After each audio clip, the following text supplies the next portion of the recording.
How many of our political leaders have now lost their jobs because they just went too far on global warming? Prime Minister, watch out. The latest victim, your deputy. Michael McCormack, he was today sacked as the Nationals leader and our Deputy Prime Minister, and replaced by Nationals MPs with global warming sceptic Barnaby Joyce, who returns to the leadership that he was forced to quit 3 years ago after having an affair with his staffer, now his wife.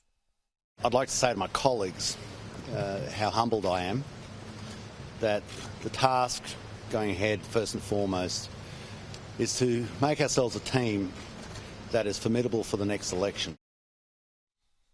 Okay, to say that Michael McCormack lost his job today just because of global warming would be an exaggeration. Joyce is obviously a much better communicator for a start. And in the end, this was about which leader the Nationals MPs thought would most help them win seats at the next election. Now, at Joyce's press conference today, he was asked some of the woke questions about how women would feel about him after that affair 3 years ago. I mean, nothing to do with making life better for all Australians. I'll get onto that later.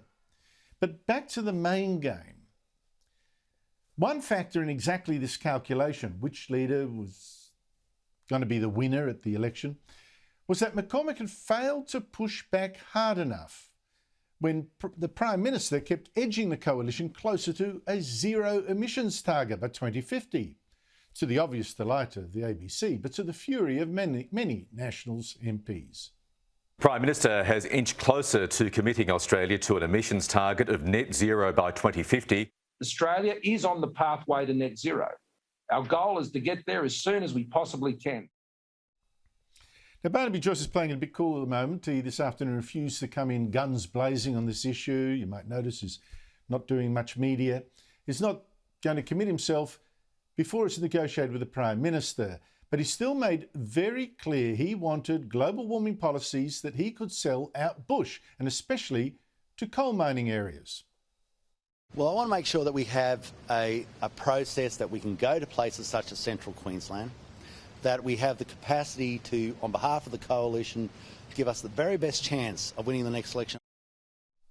Now, this harder line is going to be a headache for the Prime Minister, of course. He's got the media left screaming, we need bigger emissions cuts, and it's got Western leaders on his back as well, with the United Nations Climate Conference coming up. But maybe Morrison has just got lucky with Barnaby Joyce, because I think Joyce might just be able to help him win and defend seats in coal areas like the Hunter Valley in New South Wales and in Queensland. Because it seems to me that some people, Labor leader Anthony Albanese especially, are not reading the room on this. They're not reading the real message here.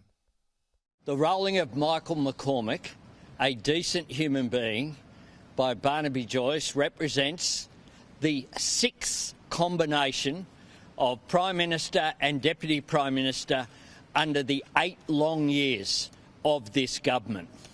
It's a vote of no confidence in their own government.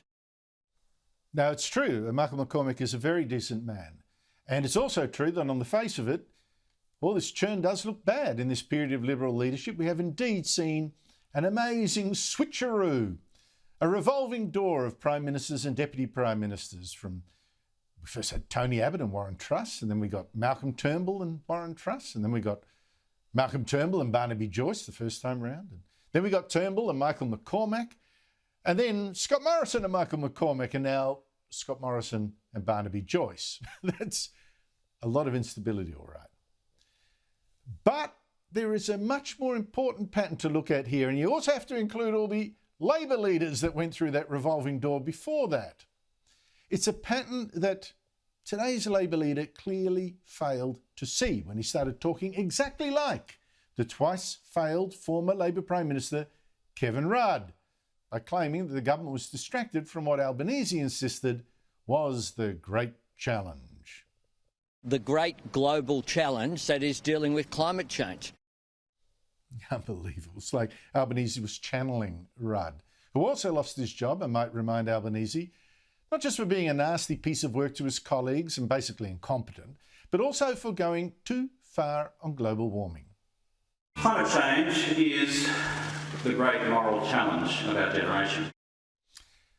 And then the next Labor Prime Minister, Julia Gillard, also got tossed out after losing trust of voters by breaking this promise in a fit of global warming madness. There will be no carbon tax under the government I lead.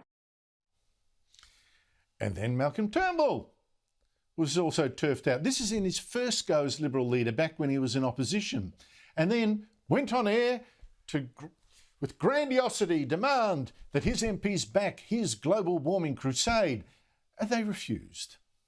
I will not lead a party that is not as committed to effective action on climate change as I am. And then when Malcolm Turnbull did finally come back, and as Prime Minister, he lost his job a second time for exactly the same reason, for pushing his party too hard on his global warming obsession.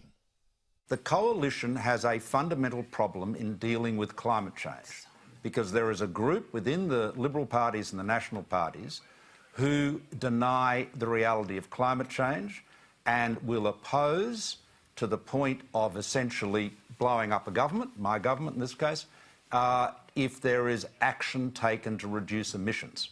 And we saw that. Put a sock in it, Malcolm.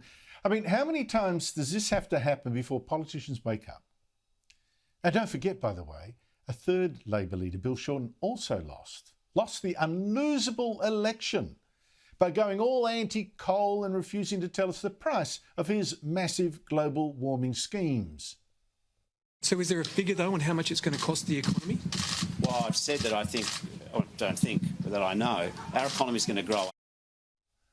So you would think the message was up there in neon lights powered by coal-fired electricity. But there was Albanese today, still insisting global warming is the great global challenge. I tell you what, he'll be yelling that all the way over the cliff. And as I say, global warming is the religion of our political and media class. The reason simply doesn't come into it. This religion is pushed by fiery-eyed young girls, almost hysterics, I've got to say, and New Age priests who tell the most obvious untruths and cannot ever be trusted. Even the rain that falls isn't actually going to fill our dams and our river system.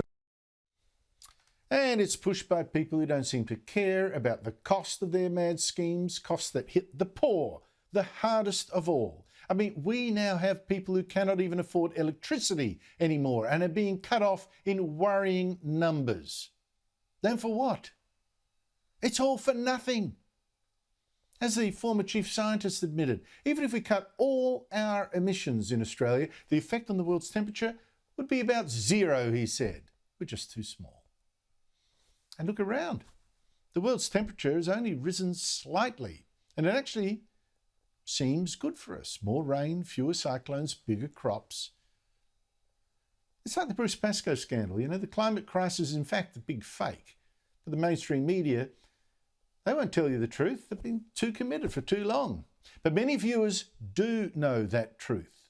Well, many voters. Viewers, sure, you do, but voters too. And they punish politicians who treat them like fools.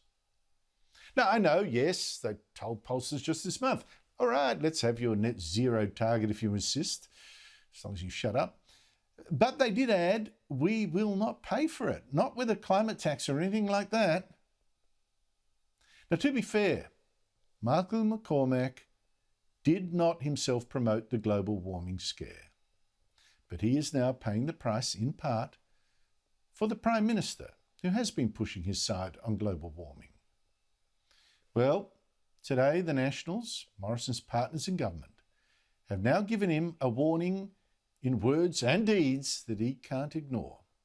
On global warming, Prime Minister, not 1 inch more.